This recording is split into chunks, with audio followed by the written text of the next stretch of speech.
The last of her species, and she chose me to continue her legacy. Sutton Bevis stepped off his shuttle and into the overgrown remains of Habitat Theta 9, an old research outpost tucked away on a distant moon. The place was supposed to be abandoned, just another forgotten installation in need of repairs. Instead, he found her. She stood in the hazy glow of twin suns, her sapphire blue skin gleaming, golden hair cascading over bare shoulders, a vision of otherworldly beauty draped in flowing white fabric that barely covered what it was supposed to. And she was staring right at him. "You are the one they sent," she said, voice smooth, tinged with something hungry. Sutton cocked an eyebrow, casually adjusting the strap of his gear bag. "That obvious, huh?" Her lips parted into a slow, deliberate smile. "Yes, I've been waiting for you." He should have been suspicious, hell. He was suspicious. He worked plenty of deep space contracts, seen plenty of weird things, but nothing prepared him for a striking alien woman greeting him like an eager wife.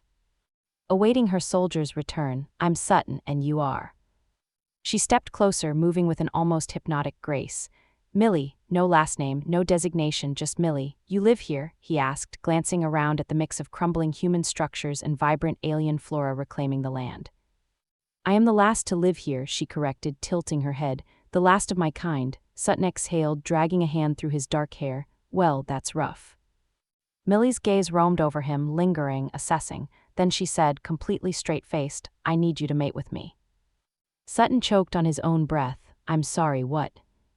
"You are compatible, you are male, you are strong." She took another step forward, her fingers brushing the sleeve of his uniform. "You will father my children." Sutton let out a short laugh, more from disbelief than amusement. "Lady, you don't even know me." She blinked, looking genuinely confused. "I know enough. You were sent here, you are mine." He sighed. "That's not exactly how this works. I am the last of my kind." Her voice softened, though the intensity in her golden eyes didn't waver. "My species is on the brink of extinction. You are the first compatible male I have encountered in years." Sutton exhaled, suddenly feeling like he'd walked into some kind of cosmic joke. It wasn't that he minded attention from women, he was used to it, but this was something else entirely. He studied her, taking in the details, her high cheekbones, the soft curve of her lips. The way her barely there white wrap teased more than it concealed. She was stunning, and she was dead serious. "I don't just jump into bed with strangers," Sutton said, though even he wasn't sure how much longer that would hold true. Millie stepped closer, close enough that he could smell her, something sweet like alien jasmine and warm skin. "I do," Sutton smirked despite himself. "Yeah, I got that." He wasn't sure what the hell he'd gotten himself into, but one thing was clear, this was going to be interesting. Sutton had been in plenty of strange situations before: bar fights on frontier stations, business dealings with shady traders, even one near-death experience involving a malfunctioning airlock. But this was a new one. Millie had made her request crystal clear. There were no coy glances, no beating around the bush. She wanted him, immediately. The problem was, Sutton wasn't the type to just roll over and obey. He liked control. He liked understanding a situation before diving in, especially one as permanent as fathering a new species.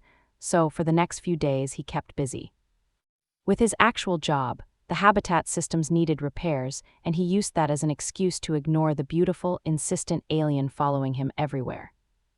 Millie was not deterred. She was relentless, finding every opportunity to touch him, brushing against his arm when he worked, sitting much too close during meals, observing him with a fascination that made his skin heat. "I have been studying human males," she announced one evening while he recalibrated a solar panel. Sutton smirked. "That's so." "Yes." Millie leaned against the railing, golden hair spilling over her shoulder. "I have reviewed mating rituals, body language, even courtship displays." He arched a brow, and she tilted her head. "You are more difficult than expected." Sutton laughed, setting his tools down. "Let me guess, human males in those records weren't exactly turning down eager women throwing themselves at them." "No," she admitted, "they responded much faster." He shook his head, amused. "Millie, this isn't some casual decision. You don't just pick a guy and expect him to." She suddenly stepped forward, hands on his chest. "Why not?" His breath caught. Her touch was warm, her fingers splayed over his uniform like she was memorizing the feel of him. He was losing this fight. "I don't think you understand how complicated this is," he said, voice lower than he intended. Millie blinked up at him. "I think you do not understand how simple it is." And then she kissed him. Sutton had half a second to register the softness of her lips, the way she sighed into his mouth, then his restraint snapped like a frayed wire. His hands found her hips, pulling her against him, heat crackling between them like an overcharged circuit. Millie responded eagerly, pressing closer, her body impossibly soft under his hands. He should stop, he should think. Instead, he deepened the kiss. Drinking in her taste, something intoxicating, like honey and spice and something wholly alien. Millie gasped against his mouth, fingers curling into his uniform. And he lost himself in the feel of her. Later, he would tell himself that it was inevitable, that she was too tempting, too insistent, too Millie to resist, but in that moment all he knew was that he wanted this, wanted her, and he wasn't about to fight it anymore. Sutton woke up to the scent of alien flowers and the feel of soft, warm skin against his. Millie was draped over him like a satisfied predator, her golden hair tangled across his chest, her fingers still resting possessively on his stomach.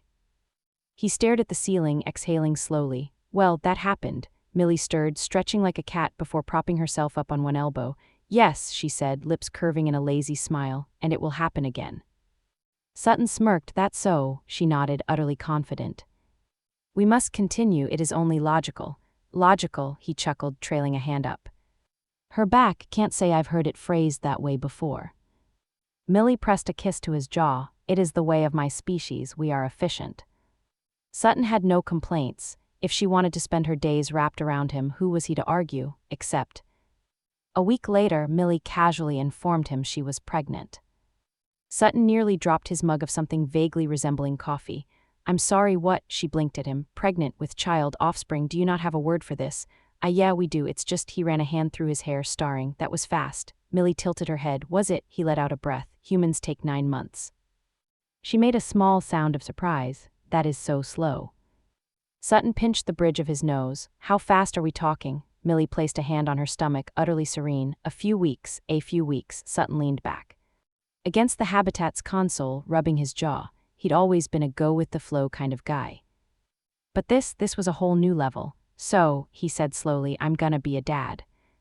Millie's eyes softened. Yes, weirdly enough, that didn't send him into a panic. Maybe it should have, but when he looked at Millie, this wild, gorgeous, otherworldly woman carrying his child, he felt something else entirely.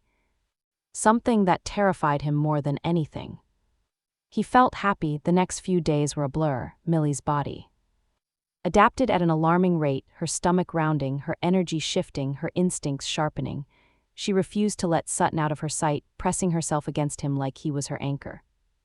Sutton, in turn, found himself fiercely protective. He reinforced the Habitat's defenses, made sure she had food, warmth, anything she needed. Then, just 3 weeks later, it happened. Millie woke him in the middle of the night. Gripping his wrist, it is time. Sutton shot upright, all ready. The birth was unlike anything he'd ever seen. There was no pain, just instinct. Millie moved with an eerie calm, guiding the process like she'd done it 100 times before, and then a small, blue-skinned infant let out its first breath. Sutton stared, completely frozen, tiny, fragile, and unmistakably his. Millie cradled the child, a serene glow in her golden eyes. She turned to Sutton, holding out their baby. Your son. Sutton took the infant carefully, his heart hammering. The baby stared up at him with wide, curious eyes, his eyes. Something inside him shifted. A week ago, he'd been a lone contractor, hopping from job to job, never putting down roots. Now, he had a family. Millie curled up beside him, their child tucked between them. She sighed happily. We will make more soon. The end.